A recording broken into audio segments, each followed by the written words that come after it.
So finally, after all these weeks of waiting, we're into October, and the 19th doesn't seem that far away anymore. What twists and turns will these final days see? Andrew, Chantal, and Bruce are all here in the studio tonight to help us on that. The Trans-Pacific Partnership. Now, I know when those three words are mentioned, some eyes do tend to glaze over. But as James Fitzmaurice just showed us in his item a few moments ago, this is a big deal. It's a big trade deal. The issue we want to have here tonight to discuss is what impact it could have in these last couple of weeks. The deal's not signed yet, could be in the next few days. But if it is, could it have an impact? Is this something that could actually move votes? Andrew. Yes, it's tricky. It's always tricky selling trade because the benefits of it for consumers are spread across the population. The costs to particular industries are very concentrated. They know who they are. They have every incentive to go out there and lobby against it. And even the industries that are hoping to gain from it, from exporting, aren't going to necessarily be as vocal about it. So it's tricky for any government. I think obviously the Tories will be wary of supply management in particular, and you've seen all the parties swearing, as they always do, that God forbid we would ever do anything to lower the price of milk, eggs, and poultry in Canada. So they'll be wary of that. I think the biggest opportunity in it politically is for the NDP, who have had a tough election so far. And if there's going to be anything that can give them a chance to maybe claw back in it, is to come out guns blazing against the TPP and basically say, you Liberals, the Liberals are not tough on this. They will not protect farmers. They will not protect, auto workers. We will. It's a Hail Mary. But at this point, what else have they got to lose? Well, there are sectors, as you just mentioned them, and as James mentioned, that could be impacted by this. Dairy farmers, it's a big deal in parts of Quebec, obviously. Is it a vote mover in Quebec? Only if someone manages to turn the issue of supply management into something that is protect our agriculture. Rather than protect these ridings that have farms on them, because if you do the math, it's maybe 6 or 7 ridings. Most of them are not conservative, so the stakes are not very high. But if you manage to tie that into, these are the people who make, our food, and we are not protecting them, possibly. But that being said, we hear a lot about supply management, the auto industry, and they are big sectors that are important electorally. But I'm assuming that this government that had the option of not pursuing a deal until after the election by saying we're having a campaign, we can't devote to this, they didn't do that. I'm assuming they believe there's more to be won than there is to be lost vote-wise, because this is a very political government. Otherwise, they could have put it on the back burner. And plus, they do like other issues than some of the ones they don't want to have to deal with at the forefront. Bruce, where are you on this? Well, I do think the political stakes are significant. I think that Canadians over time have generally said, we're open to the idea of these deals. It always requires some convincing of us that the benefits will be greater than the risks. And so that debate will be there. I think the Conservatives are looking at this and saying, a deal like this will really firm up our base and will give us a thing that we can say in the final days of the election campaign, that if you elect us, this thing will happen. Not everybody will like it, but probably enough people will like it that if they all voted for the Conservatives about this deal, that would give them a very good outcome. It's about the other voters. It's about the Liberal and NDP leaners. I think Andrew's absolutely right. There's an opportunity for the NDP here, but whether they will capitalize on that opportunity, take the risk, I think is a very interesting question. I'm sure that both the other parties are hoping that there is no deal that happens between now and Election Day, so that they aren't forced to take a position on supply management in particular. I think that's where the politics are the most significant. I do think that if there is a deal on supply management, the government will provide some sort of plan for compensating those dairy farmers. And to some degree, it'll give the opposition parties a little bit of wiggle room to look at that deal and say it is either good enough or not. I think that if there is political danger, I don't disagree about supply management, but I think the auto industry issue is even bigger.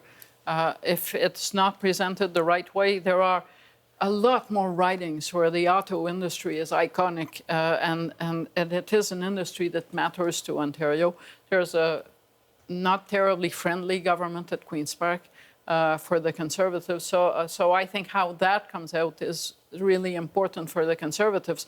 But I also fully expect them to have lined up a lot of industry and independent people that will be talking up this deal over a very short period. So the buzz in the media, in the press, and they will have people from the industry, will be positive. Supply management, I think they're going to offer a really generous transition package to try to quell down whatever noise comes from that area. If you look at the two areas, of course, where it's going to be most sensitive, those are not Tory strengths to begin with. Quebec and Windsor, Ontario are not real Tory strongholds. But it's Southern Ontario when you talk about And there are some seats, as I understand it, in Ontario where they could get hurt on the dairy issue as well, but a relatively limited number. There's one other point on this, which is that the large unions have been playing an important role in the background of this campaign, and they may become more important in the foreground of this campaign, depending on, in particular, the auto sector play, I think, around this deal, if it does happen.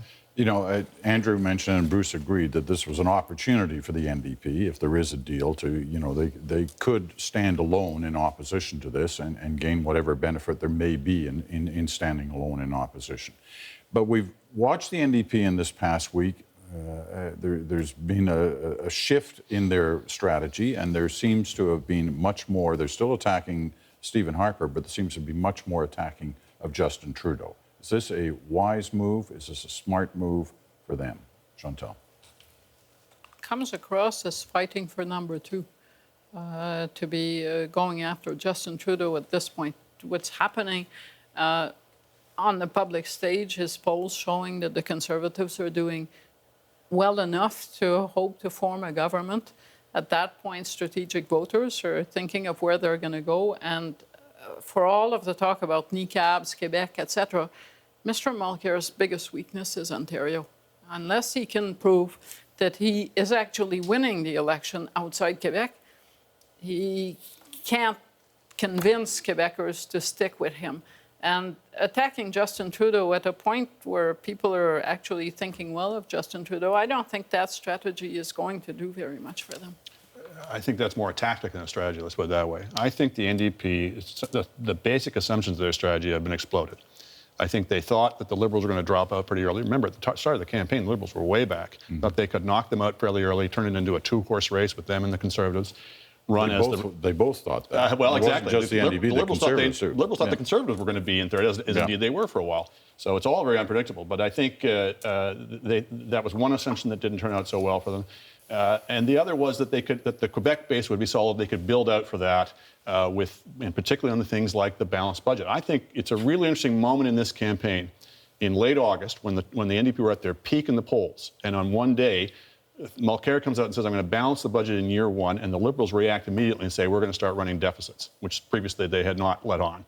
I think that may have proved to have been a really critical moment that allowed the Liberals to get out to the left, to paint themselves as being the stronger change agent, whatever phrase you want to use. And I think that's been a downfall for the NDP. And you're suggesting the opposite could come with TPP. I think, as I say, I'm not saying it's an easy strategy. No. Because it essentially means blowing up the centrist strategy. It means coming back as a party to the left. I'm just saying, you said, are they going to be fighting for number two? At this point, I think that's looking pretty good to them. Bruce? The NDP, I think, do need to do something that's disruptive. I think the basic problem with their campaign is that it has lacked the ability to inspire people. I mean, I don't think that anybody ever marched chanting the slogan, what do we want? Balanced budgets, when do we want them now? I don't think that's happened, at least not on the left or the center of the spectrum. Whether or not attacking Mr. Trudeau will work, I think I'm more skeptical than not for a couple of reasons. First of all, I think the Conservatives put millions of dollars into that project, and they found that they were able to double Mr. Trudeau's negatives from about 15 to 30. But every $1 million after that had almost no effect in driving up his negatives. It almost was as though at some point everybody else said, well, we're going to take a good look at this guy before we decide to dislike him. They haven't abandoned that strategy. They haven't abandoned it, but the negative ads that the Conservatives are running about Mr. Trudeau now are about the nicest negative ads I've ever seen. They're a little bit like, he's okay, he's not great, maybe not yet. And they even compliment his hair. So they're not the most hostile ads that Mr. Harper has ever seen put in the market against his opponents before. I think that's because they've learned that hammering Mr. Trudeau has its limits in terms of success. Now, whether or not it's the right strategy for Mr. Mulcair to peel back votes in 3 or 4 ridings in this market or in Vancouver, to Andrew's point, it could be a valuable tactic, but they need something more disruptive than that, I think, if they're going to be competitive in this election. I watched Mr. Mulcair be somehow contemptuous of Justin Trudeau on that foreign policy debate, and it reflected on him and not on Justin Trudeau. And there is a danger. The Liberal leader they're taking on today is not the Liberal leader of July 15th. It's something else. It's someone about which people are writing that he went through 4 debates and is still standing and actually did really well in at least one of those debates. So it's also true. it's a kind of a loser strategy. Remember Kim Campbell and Jean Chrétien's face? At that point, people were saying they're doing it because they're losing. We should add that I think one contribution to all this has been Harper's numbers have gotten a little bit better. Some of his very negative approval ratings have gotten a bit better. Bruce's polls show that the number of people who would consider voting Conservative has gone up a bit. So they've kind of softened the edge around them. They're not as hard edged with their campaigning. Harper in the debates has been, as we've remarked before, quite approachable. Didn't present himself as an ogre, and that I think gives license to Liberal and NDP switchers to say, you know what, I'm going to stick with the party that I actually really support rather than voting tactically or strategically, rather than voting, with the only criterion being I'm going to knock the Conservatives out. The real message for the opposition parties in this creep up of Mr. Harper's numbers is that unless they're going to take the fight to him and remind voters why they wanted change, that change instinct will dissipate. There's no Duffy trial. There's no other English debate where they can prosecute that issue. And so if they fight each other, they're going to lose the larger plot. And Mr. Mulcair has spent several years now saying the most important thing to do is to replace the Conservatives. It might look odd to some of his voters if he now switches gears and says, actually, the most important thing is not to vote for Justin Trudeau. Right. Well, what about Trudeau? What's his strategy in this final couple of weeks? I mean, he has defied expectations not only in terms of the quality of the performance, but also that he came out as the angry fighter when he was supposed to be, remember, sunny ways. I guess you stick with what's been working for you so far. They made their big move in August, actually. They've kind of been going sideways since then. But that is so far ahead of where they were in the past that I'm not sure that at this point there's a huge benefit to them in making any abrupt switches. But they do have 2 major problems.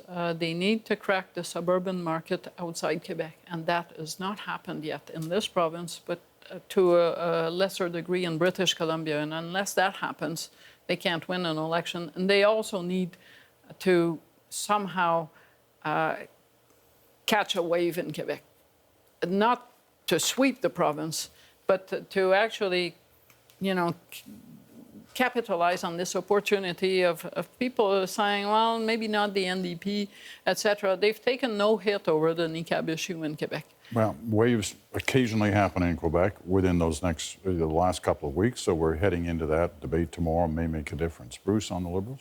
Well, I think Mr. Trudeau's got to do on the stump what Mr. Mulcair was so effective at doing in the House, which is take on Stephen Harper and really hammer home those reminders of the things that caused voters over the last few years to turn away from the Conservatives.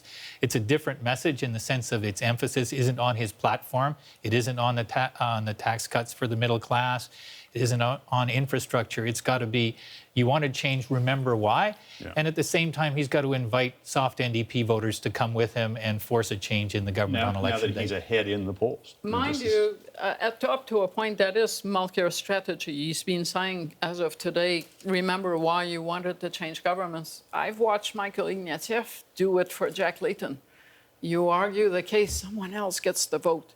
So up to a point, Mr. Mulcair, I know he would hate hearing that, could be working for Justin Trudeau if Trudeau maintains a lead over him in the polls. All right. Well, a little more than 2 weeks to go.